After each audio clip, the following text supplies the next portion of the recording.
I've seen that since university. Funny, insightful interviews from a wide range of subjects. McKnight Tonight. McKnight Tonight. Here comes McKnight Tonight. Welcome to McKnight Tonight. Now, here's Rob McKnight. Hello and welcome to McKnight Tonight on this Tipsy Thursday. I am Rob McKnight. It is so good to have your company. Thank you for being here. It's Tipsy Thursday, of course, but it's also National Wildlife Day. A nice reminder to look out for our wonderful wildlife. I like that. National Wildlife Day, Amanda. I'll drink to that. Not allowed to do it on camera. Lovely, lovely, lovely. All right, don't forget, if you're watching on YouTube, hit the subscribe button to join the conversation, never miss an episode, see all the clips, and help me make some money. It'd be lovely. It would be nice to make a bit of money doing this, wouldn't it, Amanda? Just go to youtube.com/@McKnight Tonight. There it is, youtube.com/@McKnight Tonight. We have got a packed show for you. Let's have a look at what's coming up in this edition of McKnight Tonight. Should we have fixed 4-year terms in federal parliament? Well, there's been a development today. Whistleblower protections take centre stage with a major push inside parliament. And could the 4-day school week actually be the future of Australian education? We'll look at the classrooms already making it happen. All right, now let's get into our hot topics. Anthony Albanese has shut the door on a referendum to deliver fixed 4-year terms. The Prime Minister says while he personally supports the idea, referendums are notoriously hard to win and there's no intention of holding one this term. Instead, a parliamentary committee will review the issue, along with voter safety, the size of parliament and protections against election interference. For now, though, the dream of longer terms for politicians is off the table. I've got to say, I think this is a great idea. And Mr. Albanese, Prime Minister, referendums can work. You've just got to have the right issue. The Voice was a dud. The referendum into whether we should be a republic divided Republicans because John Howard was very clever. The way he said, it's not just do we want to be a republic, it's what model. People like me wanted a president voted for by the public, whereas politicians, Malcolm Turnbull and the like, the one they put up was the version where the parliament decides who the president is, and it was not something we wanted as a nation. So the Republican movement could have got but I feel like we've missed the boat. I don't care anymore whether we're a republic or not. Anyway, that's a side issue, but fixed 4-year terms makes perfect sense to me. I just think we should get on it. How much time do we waste? When will the PM call the election? No one can plan. The money we would save if the Election Commission knew when the election was going to be, they can book halls ahead. They can book their workers. None of this toing and froing and doing it all at the last minute. Everything could be locked in. Like if you think about the states where they know when the election will be held, people know everything's booked, everyone plans for it. But we live in this country where it's like, the Prime Minister, the sitting party tries to get some advantage by when will it go, what will happen. Enough of that crap. Let's just have fixed 4-year terms. Makes perfect sense. Look, and while we're talking politics, there was an interesting announcement today during question time about whistleblower protections. But before I get to that, let me go back to last week to the trial of Richard Boyle. Now, you might remember him. As this ABC News report will explain, Boyle was facing prosecution over his expose of the Australian Tax Office. It's been 7 years, Richard Boyle says, have left him broken. The whistleblower emerged from court to jubilation. Celebrated for revealing aggressive debt collection tactics at the ATO, those revelations made to the ABC resulted in a raft of criminal charges. Facing up to 161 years behind bars, in May he reached a plea deal for just 4 charges. South Australia's District Court recorded no conviction or jail time, instead imposing a 12-month good behaviour bond. Okay, so that's what happened last week. Back in February, independent MP Andrew Wilkie and a coalition of crossbenchers Well, they actually introduced the Whistleblower Protection Authority Bill. Now, this aims to carve out new federal whistleblower protection laws and set up an independent agency to enforce them. Now, the reason I'm bringing this up is because today in Parliament, during question time, Wilkie brought up Boyle's case and this whistleblower protection organisation. His case was, of course, yet another demonstration that our whistleblower protections are deeply inadequate.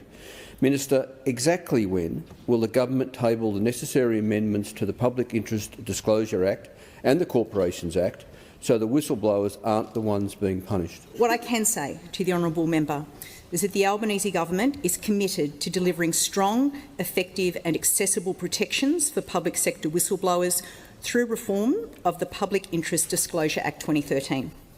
And that's why yesterday we announced that a public consultation process on exposure draft legislation will commence next week on a second stage of reforms to the Public Interest Disclosure Act. We want meaningful engagement on this.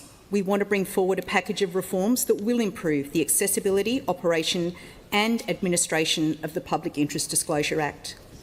The government's reforms will be designed to clarify and strengthen protections for whistleblowers, simplify the procedures for making and handling public interest disclosures, and strengthen the scrutiny and oversight of the system. In addition, the government proposes to establish a new whistleblower ombudsman within the Office of the Commonwealth Ombudsman, which would be the most significant addition to the federal integrity landscape since the establishment of the National Anti-Corruption Commission. I really support this. I am really behind this. Whistleblowers play an important part in our democracy. The ATO was doing things that it shouldn't do. Richard Boyle exposed that. Now, where they got him was because he used personal information to help expose what was going on. The Commonwealth has then used that to prosecute him. Now, I'm glad for the result he got, where basically he got a good behaviour bond, but he's been through 7 years of hell. 7 years of hell. And whistleblowers need to have the power and a place to go. You know, when they go to the media, they do that because there's nowhere else to go. It would be good if there was a whistleblower place, or, you know, somewhere where whistleblowers could go to expose these issues and have them brought out to the public. But whistleblowers should also be able to take it to the media. You know, the media does hold the government to account. It holds people to account. Now, it's very easy to get down on the media and call it fake news and all that kind of stuff, but it plays such an important role. Every fringe group ends up referencing something from mainstream media. They'll use it to progress their point or go against the point that if they don't agree with it, but it all sources from somewhere. So where would we be without the mainstream media and the news services and the reports that these provide? The changes with the ATO came from this whistleblowing being given to the ABC. It led to outrage, big reports. If we take away the ability to do that, we become an authoritarian government. That's where we were heading. I have a lot of problems with what Labor do, you know this, but this one I'm fully supportive of. We need to protect our whistleblowers. Here comes McKnight Tonight. Okay, let me know your thoughts in the comment section of this video, and a great place to do that is at youtube.com/@McKnight Tonight. Love to hear your thoughts. I can't wait to see what you're making of this and what you make of this one, because a virtual school is making headlines after moving to a 4-day week, and the results are in. Crimson Global Academy reports 86% of students feel their well-being has improved, while parents say the shorter week has eased stress at home. Students say they're more focused in class, and Fridays are now being used for internships, sport, and even personal research projects. I like this. Look, I think we are definitely going to end up as a 4-day work week. And there will be people in business communities that go, we can't do it. Oh, no, it'll be the end of civilization. We once used to have a 6-day work week, and we moved down to 5 days. And have you ever noticed that when we have a public holiday and we lose that day and we do a 4-day work week, everything still gets done? Now, that's not to say that we should just pay people for 4. I still think we need to pay people what we're paying. but people have this way of becoming more efficient. Maybe not as many breaks and things like that. When I was running Studio 10, I will be honest, there was a lady who used to live a couple of hours away, and she'd come up and she asked if she could work from home one day a week, and I was really hesitant, and I allowed it. And I always had a suspicion, is she going off to the shops? Is she not doing her work? You know, she was going to the shops, but she was still getting everything done. It didn't matter. And why did I feel this? Was it envy? Because she could be at home? You know, I've now done a lot of work from home. I've done a lot of work in the office, and I do think there's a lot of wasted time in the office. The only issue with the school thing is from the parents' side, if they're suddenly having to work out what to do with the child on that Friday. But, I mean, this is a homeschool online situation, so it doesn't affect that, but I'm talking about the wider community. And I think it would work, because if we all become this 4-day week, which a lot of public service are doing, there's a lot of companies doing it, and they say productivity is better. The work-life balance is better, and they're getting better results. So sometimes we just have to accept the evidence and not just take this stance. Well, no, I don't care what the evidence is. I'm not going to believe it. There's so much of that crap. Look at the evidence. Because the question now is, could this flexible model be the future of Australian education? And I think it could. But it'll take a brave politician to do it. And there aren't brave politicians, because everyone will be up in arms. Everyone will be. But I think there's something in it. I do think kids need more school-home balance and the chance to do other things. We're running off our feet trying to get our kids to this, that, and everything else.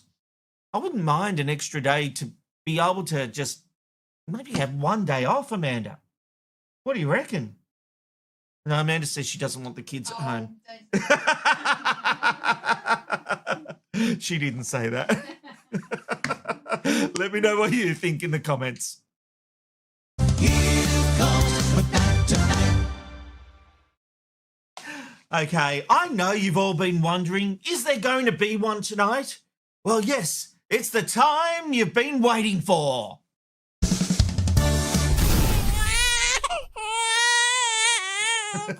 It is time for Rob's Rant. And tonight, politicians and their motives. You know, we all get cynical about politicians, and I think with good reason. In my heart of hearts, I'd like to believe they're trying to do the right thing. They want the best thing for our community. That's what they always try to say. But last night, I was watching the 9 News here in Queensland, and there was a story about crime figures. Now, we've had a change of government up here. David Crisafulli has come in. He's the new premier. He replaced Anastasia Palaszczuk, and he's gone big on crime and youth crime in particular. And he sort of staked his leadership on it. So yesterday, some figures came out. Let me run you this story, part of the story from 9 News. After an election guarantee on reducing victim numbers, Will you resign as Premier? You bet. now finally a benchmark to track it. The number of victims of crime in Queensland has somewhat flattened. Earlier this year, the Queensland government released its own quarterly crime data, but now we have an independent snapshot from the Australian Bureau of Statistics showing how many victims were reported last year. 289,000, only slightly lower than 2023. He looked straight down the barrel and said, "You betcha." And so that is the number that David Crisafulli will be held to account on. Do you get the feeling Cameron Dick doesn't want crime to go down? He wants it to stay at that figure so that David Crisafulli will lose his job and hopefully the constituency loses faith in the Liberal Party? Now, it's an odd thing to say, isn't it? That he would rather see crime go up because we have a figure now. He said, "You bet, we have a figure," and he's going to hold him to that. Accountability is fine, but when you've almost got a joy at the idea that the figure won't go down, you know, David Crisafulli has put his balls on the line.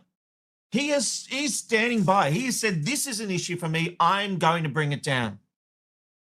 And And Labor are there. They're waiting and ready to pounce. They do not want those crime figures going down. And I think that's sad, because don't we want a safer community? Don't we want a safer place to live? Well, apparently Labor doesn't, because of who's in charge. That, to me, is pure politics. It's really sad, and it's quite pathetic. And I don't want a bar of it. I really hope the figures come down, because I want to live in a safer place. Not Labor. They want you to be a victim of crime. They want you to be a victim of violence, or so they can have a political hit and make a political point.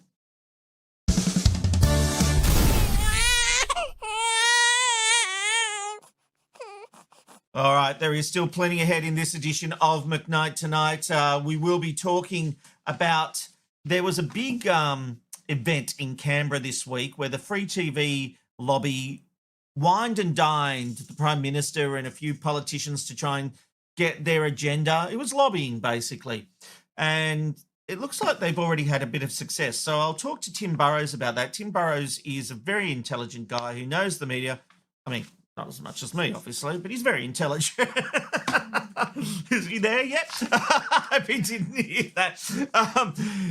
But we will talk about everything that went down there. And so I think you'll find it very, very interesting. But first, and then I will get to your feedback right after we check out some random location. Where are we going today? It's the Random Life Shot of the Day. Where are you going today? You never know where you'll end up with the Random Live Shot of the Day. Yes, it's time for our Random Live Shot of the Day. And tonight we're heading to the UK. We all love the UK, so what a great idea to do. And if you love planes, this is one for you. Live from Manchester Airport, plane spotters are tuning in to catch the big birds, the Airbus A380, the A350, Boeing 787s, and more. With landings and takeoffs happening in real time, it's a front row seat to the skies.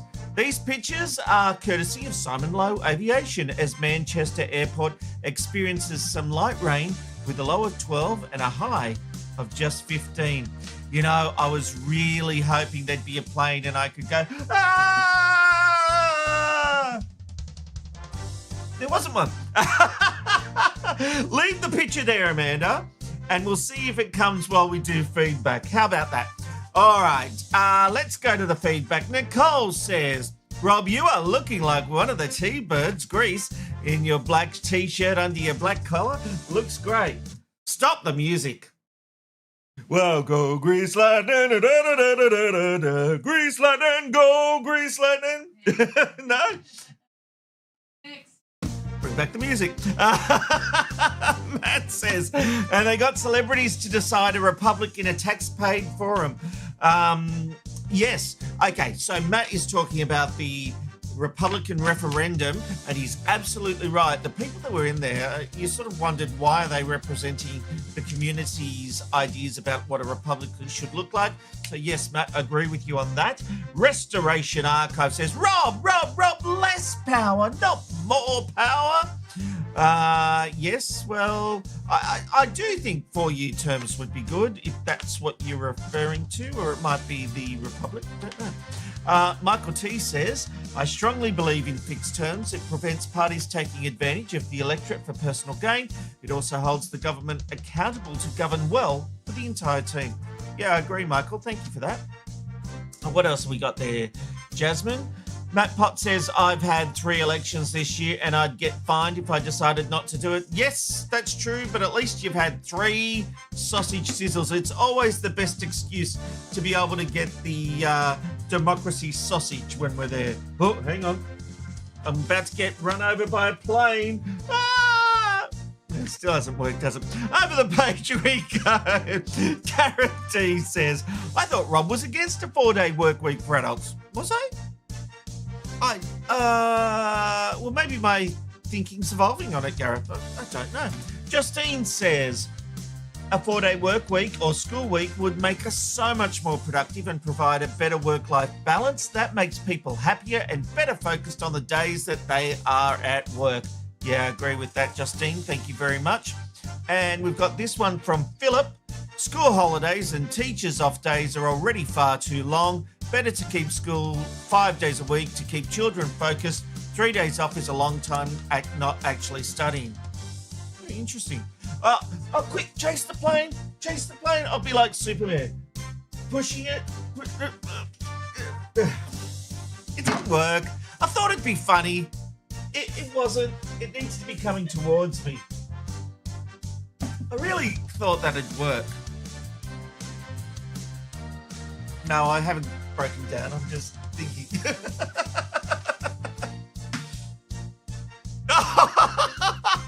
All right. Tim's standing by it. All right. Still plenty to come on this edition of McKnight Tonight. I'm getting the wind up from Amanda. That might just make me want to go longer, Amanda. I can still see more feedback coming. Oh, someone's asking me to sing. Your singing is not the one that we want. When I first saw it, I thought they were saying, sing, you're the one that I want. Okay, thank you,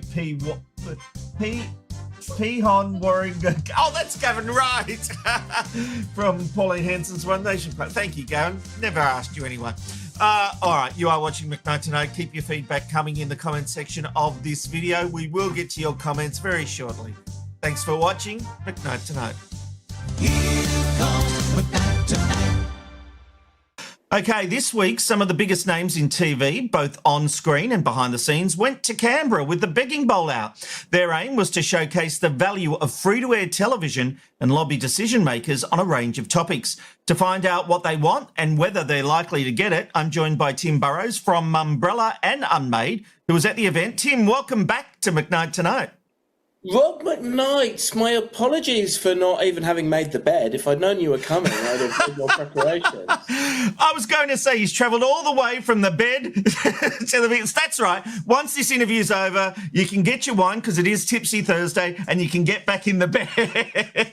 Oh, look, mate, I must confess, I have another media commitment, actually. One of the, it's off the record, so I probably shouldn't say who, but yeah, one of the platforms are doing something, a dinner for the media tonight. So yes, there's a lot of lobbying going on this week, Rob. Very special. It's funny how they don't invite me to these dinners. Hey, let's go to this event on Tuesday. Tell me about it. It was held on Tuesday night. What was the event and what was involved? Yeah, this was described as a parliamentary showcase. It was all about trying to promote the power of the networks and the positive contribution that the free-to-air networks make to Australia. So that was ostensibly the soft power, the lobbying. But of course, they came along with something of I don't know if we call it a shopping list or a laundry list, but a list of asks for the government. And of course, it was a chance for the government to show their appreciation. So we had the bosses of all of the TV networks. Sounds like a love fest. In fact, you did take a photo of the leaflet, and we've got a graphic here of it. This is the leaflet that the networks had at Free TV had at this event. Now, the agenda of what Free TV was asking for, I want to jump straight to number 4, if I may. Advertising restrictions must be balanced and impact on broadcasters must be mitigated. Now, one of the issues this relates to is a proposed restriction on gambling advertising. And it seems to me, Tim, like they've already had a win of sorts on that one because a proposed inquiry has been shelved. It certainly hasn't made proponents of the gambling advertising restrictions happy. Have a look at what Green Senator Hanson-Young said this morning in Parliament. Both the Labor Party and the Coalition have gotten together today to stop the interactive gambling bill going to an inquiry because they do not want this issue debated. I don't know what has happened between the Peter Murphy report recommendations being handed down and today that has made the Liberal Party and the Labor Party so scared of the gambling lobby, so scared of the gambling companies, so scared to do anything that was recommended by that Peter Murphy report that said the single most important thing you could do is to stop the advertising of this harmful product. Now, stopping advertising, gambling advertising, would have a big impact on the TV industry that's already struggling financially. Maybe their words had an impact. Yeah, look, there's definitely been something afoot in recent months, for several months, because the inquiry that Sarah Hanson-Young was referring to, that was led by the late Peter Murphy, that came out with cross-platform support for widespread reform that would have effectively seen most forms, if not all forms, of betting advertising outlawed over time.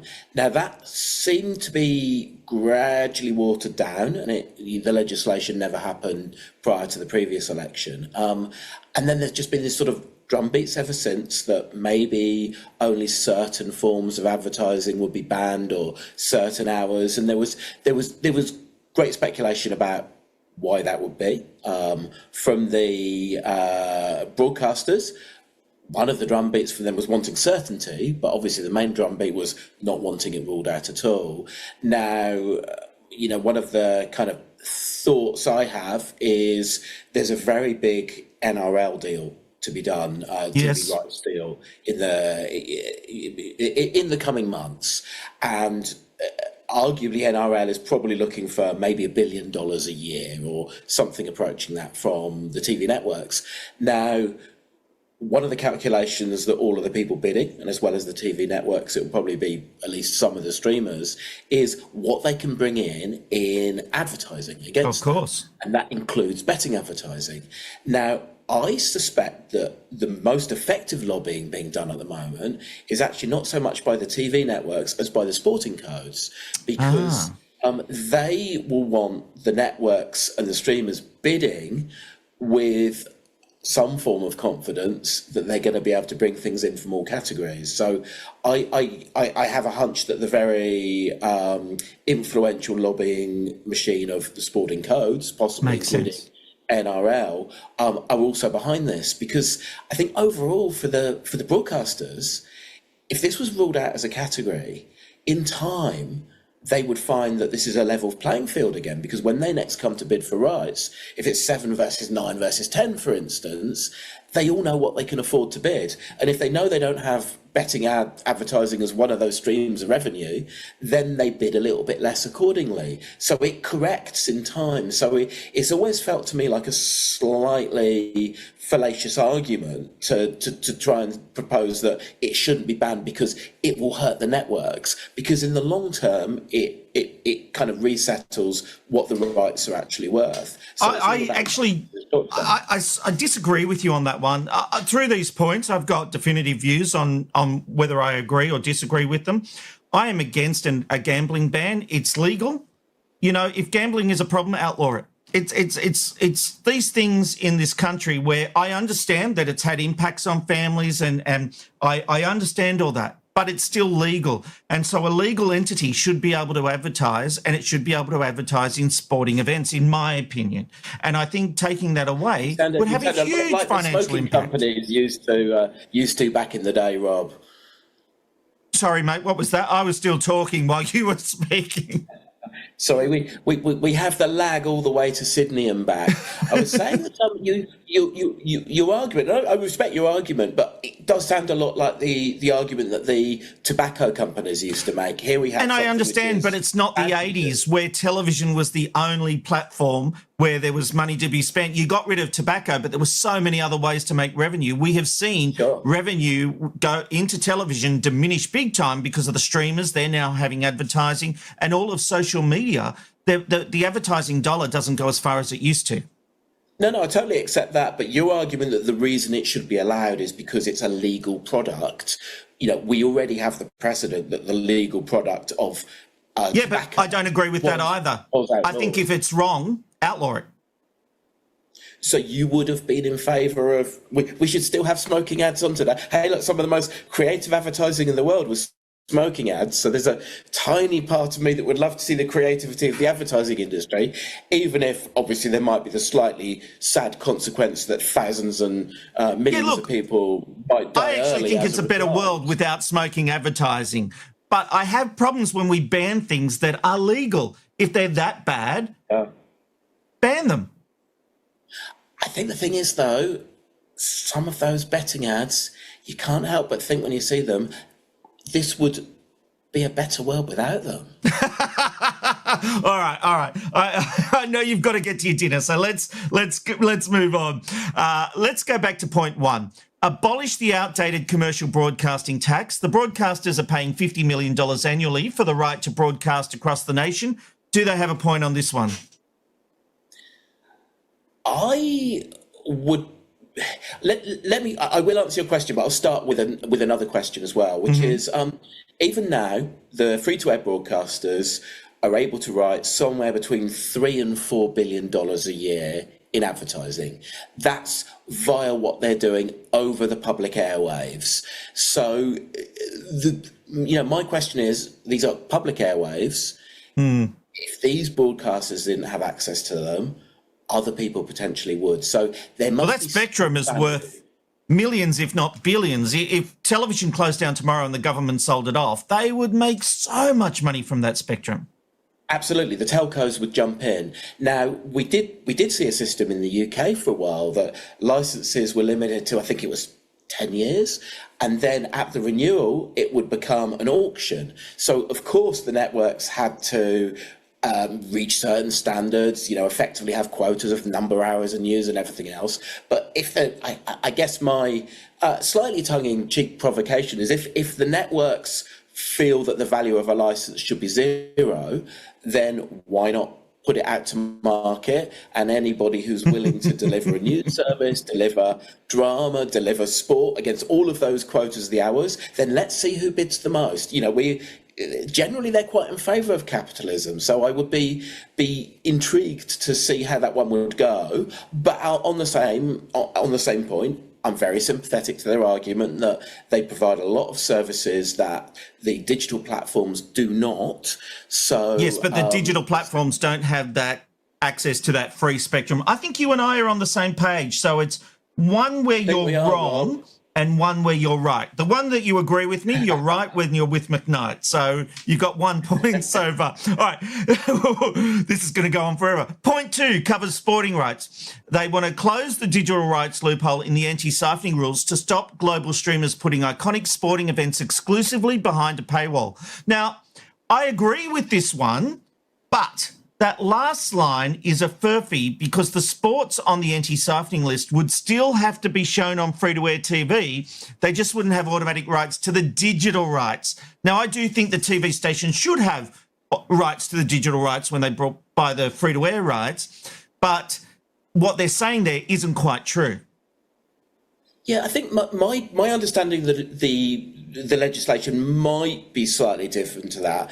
My understanding is that if, say, a Netflix picked up all of the rights and then ran it only on Netflix and there was never a TV arrangement, they would be allowed to do that. That's not my understanding of the legislation. Yeah, no, I think the problem the networks have with it is that this is what could happen.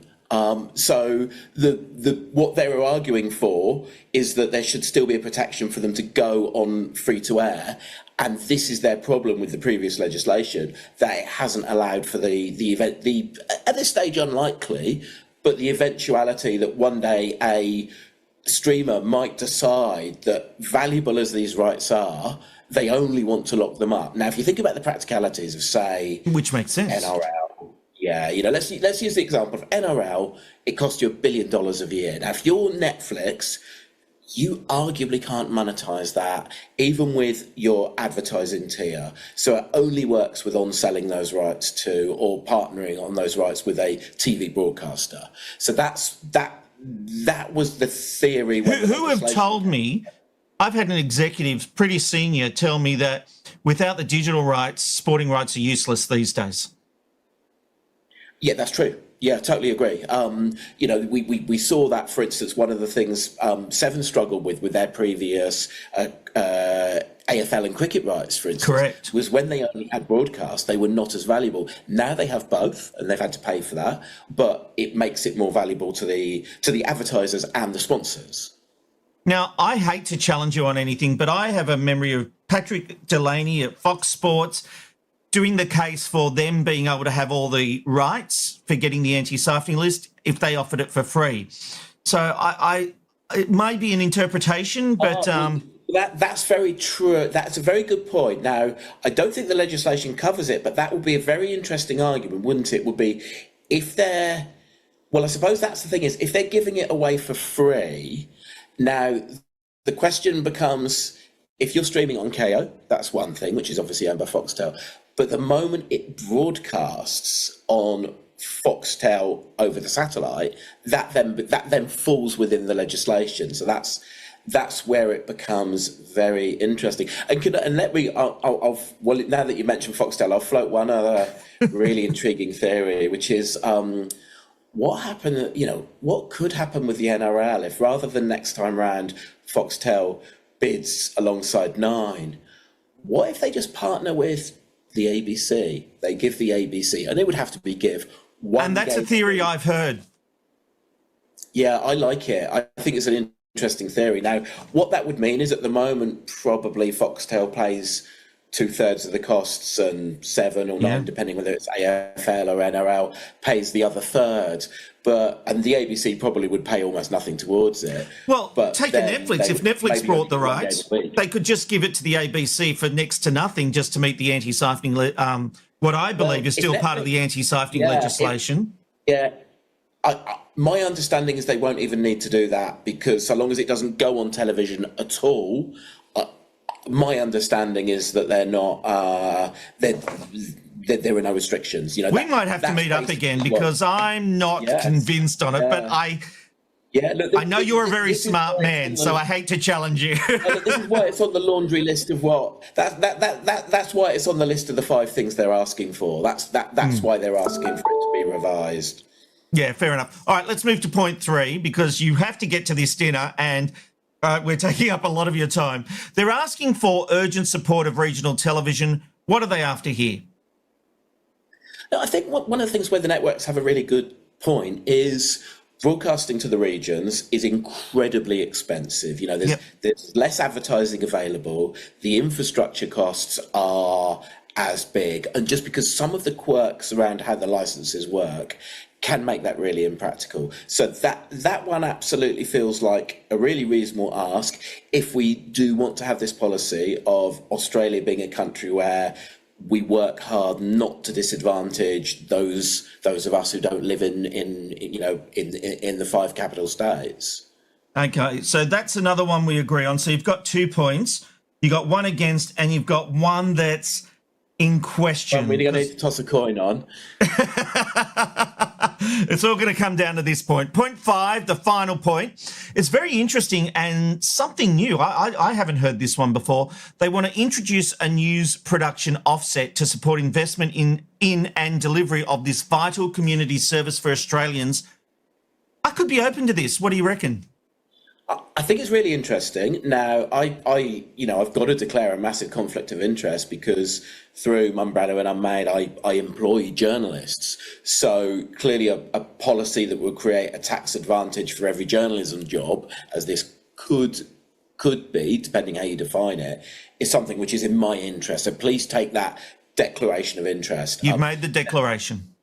Yeah, and the argument against for the public purse is this does mean these companies paying less tax effectively, so that's a hit on the public purse. But one of the reasons I think it might just get a little bit of traction is because politically you're not actually giving money to these networks. Yeah. They're just not having to pay as much.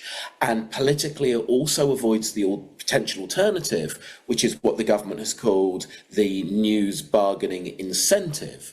And this was effectively saying to the digital platforms, we are going to put a levy on you, unless you go away and do some deals with these organisations, and we'll reduce the levy you pay based on those deals. Which Now, I have a major problem with.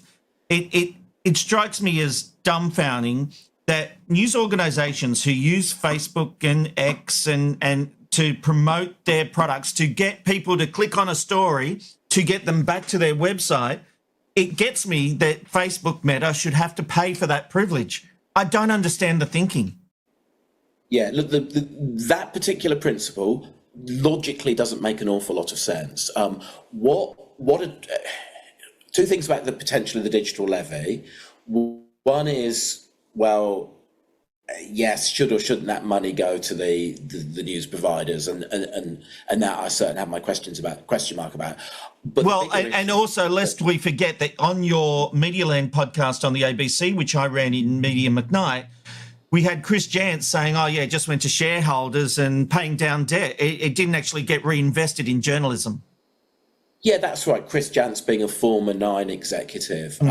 The bigger issue, though, is that as it exists with the platforms at the moment, they get to offshore most of their profits because they don't book it as local revenue. You know, so when somebody buys an ad on Facebook or on Google, that's right, it's generally bought out of, I think it's Ireland, somewhere overseas anyway, in a low taxation regime. So Australia does not get a slice of these tax dollars, despite them being local customers they're doing deals with, often with a local sales team as well. So that is a massive leak going on from Australia's tax base. Now, that needs to be plugged, and if that's the digital levy, if that's how it's done, then for me, that feels like good policy.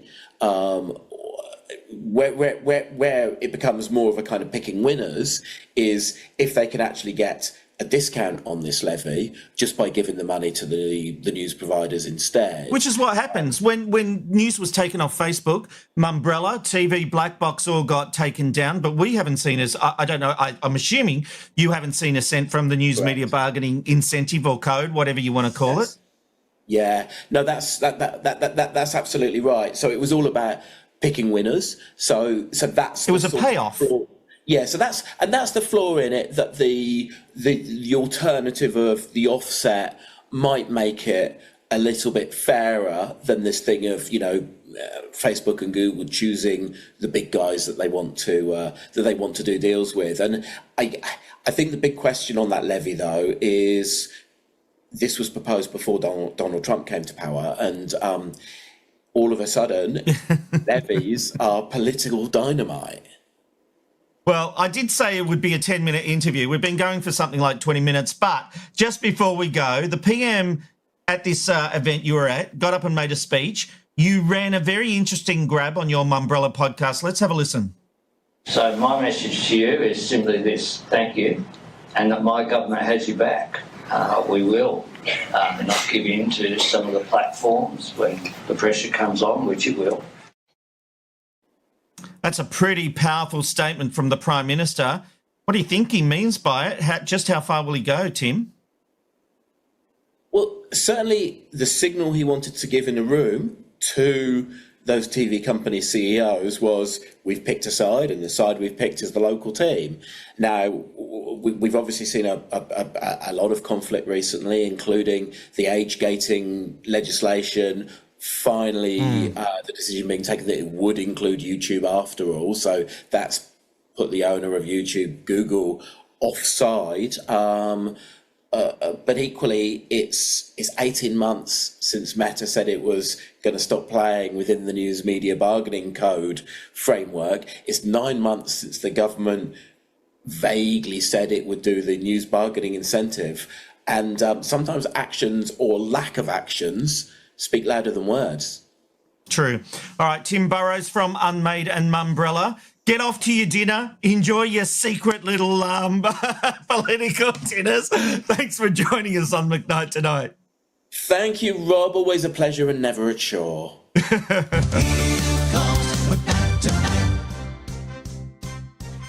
Yes, well, there you go. Thank you very much, Tim. And it's funny, someone just said time to wrap it up, Matt.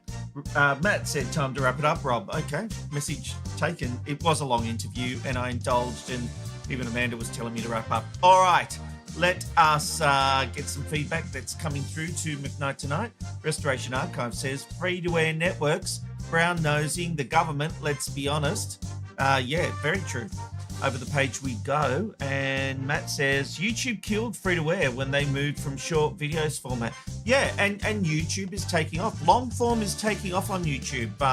We're still in the very early stages of what we're doing here at McKnight Tonight, but we're seeing some green shoots. And, I keep being told stick with it, and we will start getting the rewards. And You're Crazy says, isn't advertising the reason people quit free TV? Well, if they did, they got sold a pup, because you watch your Netflix, well, depending on the tier you take out, but Netflix, Disney Plus, Amazon Prime Video, they're all running advertising now because they're all double dipping. You pay a subscription fee and they're making money from advertising. Gavin Wright says, if it's a harmful product, this is tobacco, and this was the discussion about whether, was it junk food? No, it wasn't junk food. It was gambling. Thank you. It was gambling, whether gambling should be allowed on TV. If it's a harmful product, why is it still for sale and taxed like there is no tomorrow? Absolutely, Gavin. Absolutely. Over the page we go. Restoration Archive. The only way free-to-air TV can survive is more local content. It's sad when a guy in his garage on the Gold Coast can have more viewers than a news in Canberra. Well, I like the sentiment. I'm not sure that we're there yet with more viewers than the news in Canberra, but we're trying and we're slowly building. It's a slow build. I feel like I'm climbing Mount Everest, but maybe we'll get there. Maybe. Tell your friends, tell your neighbours. Radio Notes podcast says, fast food during kid shows then. Look, kids, you can do some bans if you want, and I'm open to junk food in kids shows, but the networks aren't really showing kid shows anyway, so it doesn't really matter. Own You're Crazy says streaming services aren't limited by programming classification because people choose what and when they watch. 100% true. Own Your Crazy. Own You're Crazy. Restoration Archive, how many people quit smoking because they didn't see it on TV? I'd guess next to zero. Could not agree with you more. Okay, over the page we go. Beck says, I fully agree with sport being for free, especially for the elderly members of society, Rob. I'm probably going to get some hate for this. I do feel that gambling should be banned. I'm a non-gambler. 100% fine. That's what we do here, Beck. We have a discussion. I disagree with you in the nicest possible way.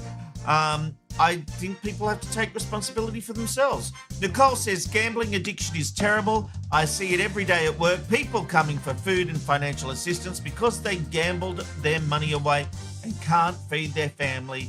Ban gambling adverts. And look, I do have sympathy with that. I will be honest, I do have sympathy with that. But again, if it is that bad, ban it altogether. And I'll take this from Gareth D. McKnight Tonight is the future. I'll take that. I'll take that to the bank. All right. Last night, you might remember I sang a little ditty. It's all about the back end quickie. It's all about the back. You were, no? Okay. And I do have a back end quickie for you. This one, they say get out and exercise, take your dog for a walk.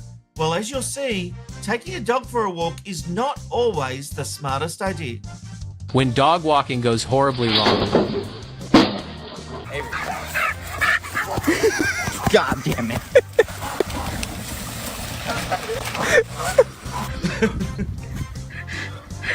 Don't even fucking talk to me. I didn't get that one. Been there.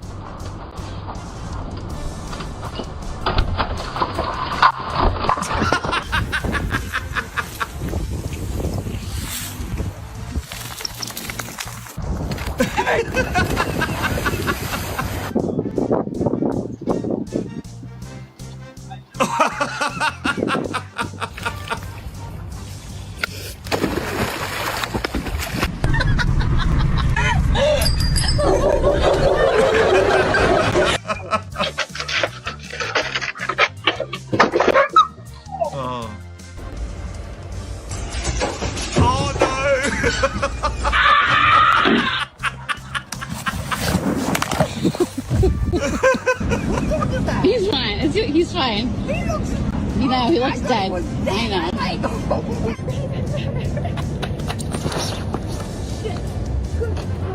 Nothing beats a Jet2 holiday.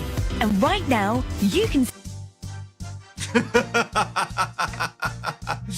Well, I hope you enjoyed that. Amanda, as you heard, Amanda was reacting pretty well. A few people have said they want to see an Amanda cam. Amanda, you know why I don't allow an Amanda cam? Because I am punching way above my weight, and you don't need to see that because it certainly puts me in my place. Amanda is drinking to forget. We need Amanda cam for his reactions. For her, yeah, he's okay. All right. Hang on, Jasmine's. Hang on. There's breaking news. Someone just gifted what? 5. Someone just gifted 5 people memberships to this channel. What does that mean? Oh, someone just gave 5 people memberships. Do they need to go and claim them? Okay, so hang on. Well, no, people need go have a look at the chat. Apparently, there's 5 memberships up. Maybe someone can go and get them. And thank you, because we do need the money. Is that terrible? Thank you. Who did it? Dingo Dunny. Dingo Dunny, thank you. And what I love about that, Dingo Dunny, is I don't know if you've just found us or whether because you've never commented. I haven't seen your comment, Dingo Dunny. It's got the girls in rapture. What? Dundee. Dingo Dundee. Well, I can't see it. Flying blow. Well, after a big week of news, and there's, we started the week off talking about neo-Nazi protests, so we're ending the week with Dingo Dunny. Dingo Dundee. So, thanks for joining us for another great week. I love you guys, and it's such a great community. Tell your friends, because seriously, I see you all talking on the McKnight Tonight YouTube page, part of the community. You're getting in there early. It's just such a wonderful experience, and I'm thrilled to be part of it. So thank you very much. We'll see you Monday for a brand new episode of McKnight Tonight, which we stream live at 9 p.m. Australian Eastern Standard Time. I am Rob McKnight. It's good night from McKnight. Tonight. McKnight Tonight. McKnight Tonight. It's good night from McKnight Tonight.